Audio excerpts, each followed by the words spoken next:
Halo teman-teman, pernahkah kalian merasa bingung apakah kalian membutuhkan atau menginginkan suatu barang yang akan kalian beli? Nah, hari ini kita akan lihat bagaimana cara kita agar dapat menentukan mana yang menjadi kebutuhan atau keinginan kita.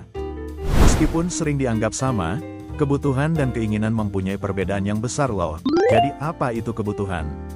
Kebutuhan adalah segala sesuatu yang mutlak harus dipenuhi agar kita bisa bertahan hidup dan menjalankan fungsi sosial kita dengan baik. Berikut contoh dari kebutuhan seperti makanan dan minuman, pakaian, dan tempat tinggal. Sedangkan keinginan adalah segala sesuatu yang bersifat pelengkap atau penambah kepuasan hidup. Kalau nggak dipenuhi, kita tetap bisa hidup, tapi mungkin kurang nyaman atau kurang bahagia. Berikut beberapa contoh dari keinginan manusia seperti handphone keluaran terbaru, liburan di dalam dan luar negeri, dan mungkin mobil mewah.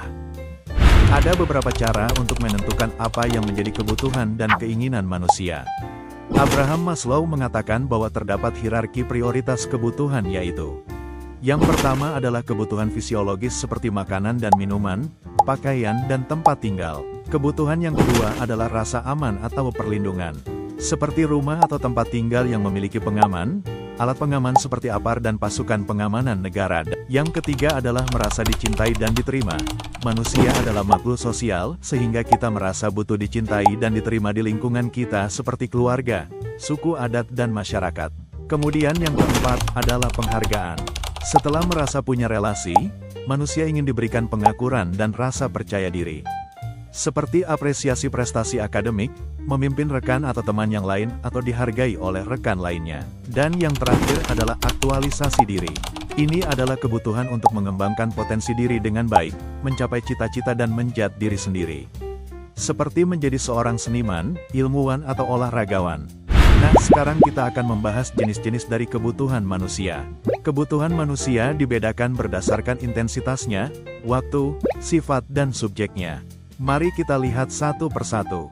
Berdasarkan intensitasnya, yang pertama adalah kebutuhan primer, yaitu kebutuhan utama manusia untuk mempertahankan kelangsungan hidup manusia, contohnya, sandang atau pakaian, pangan atau makanan, dan papan atau tempat tinggal.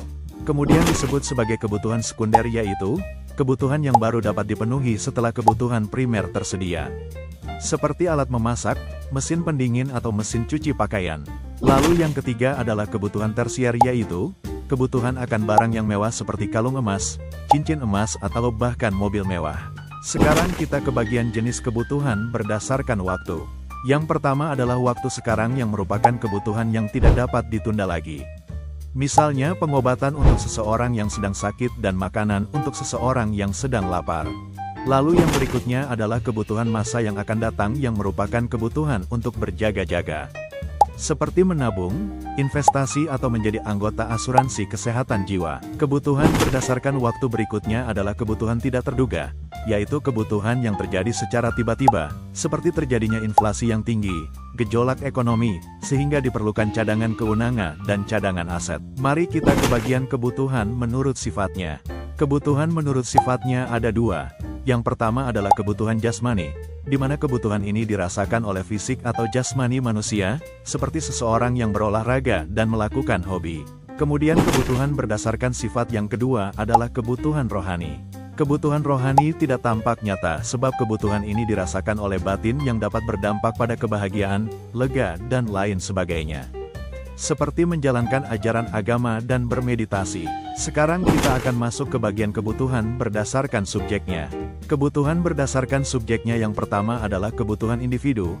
Kebutuhan ini merupakan kebutuhan dari pribadi.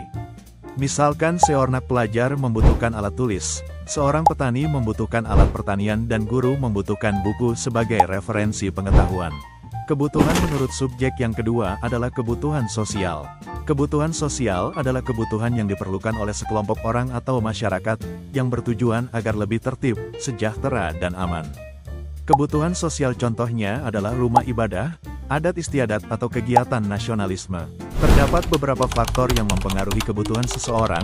Apa saja ya? Yang pertama adalah pendidikan seseorang, kemudian pendapatan, yang ketiga adalah perkembangan zaman, yang keempat adalah kondisi alam, yang kelima adalah adat istiadat, yang keenam adalah lingkungan, dan yang terakhir adalah agama seseorang.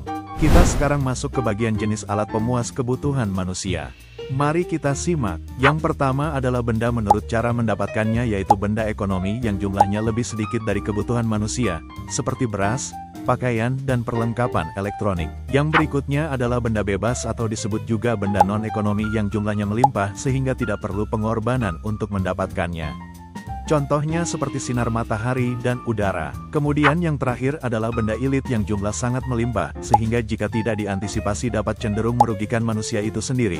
Seperti air hujan yang datang terus-menerus yang dapat menyebabkan banjir atau hewan hama yang sangat banyak sehingga dapat merugikan pertanian atau perkebunan. Kemudian benda menurut tujuan kegunaannya. Yang pertama adalah benda konsumsi, adalah benda siap pakai tanpa harus melalui proses olahan kembali seperti sepatu, pakaian atau tas. Yang kedua adalah benda produksi yang digunakan untuk menghasilkan benda yang lain seperti mesin pabrik, mesin penggiling daging, dan mesin pembuat kopi. Yang berikutnya adalah benda menurut proses pembuatannya. Yang pertama adalah bahan mentah, adalah bahan yang belum mengalami proses pengolahan yang sering disebut sebagai bahan baku. Yang kedua adalah bahan setengah jadi, yaitu bahan yang sudah diolah namun belum menjadi produk akhir atau langsung dapat digunakan, seperti benang yang akan menjadi kain, papan yang akan menjadi furnitur, dan tepung yang akan menjadi kue. Yang ketiga adalah barang siap pakai, merupakan barang yang sudah dapat langsung dikonsumsi seperti selimut, sepatu, atau jam tangan. Sekarang kita ke benda menurut hubungannya dengan benda lain. Yang pertama adalah benda komplementer yang dapat digunakan jika digunakan secara bersamaan dengan benda lain. Seperti remote TV dengan baterai, kendaraan dengan bahan bakar minyak, dan jam dinding dengan baterai. Yang kedua adalah benda substitusi yang fungsinya dapat menggantikan benda lain yang memiliki fungsi yang sama dengan benda yang digantikannya. Seperti beras diganti oleh kentang sebagai sumber karbohidrat, buku cetak diganti dengan buku digital, dan bas dapat diganti menjadi kereta api. Nah, coba identifikasi dan susun kebutuhan kalian berdasarkan yang telah kita pelajari bersama tadi ya. Sekian pembahasan kita mengenai kebutuhan manusia. Terima kasih sudah menonton Ruang Belajar. Jangan lupa subscribe dan like video ini. Sampai jumpa di Ruang Belajar ya.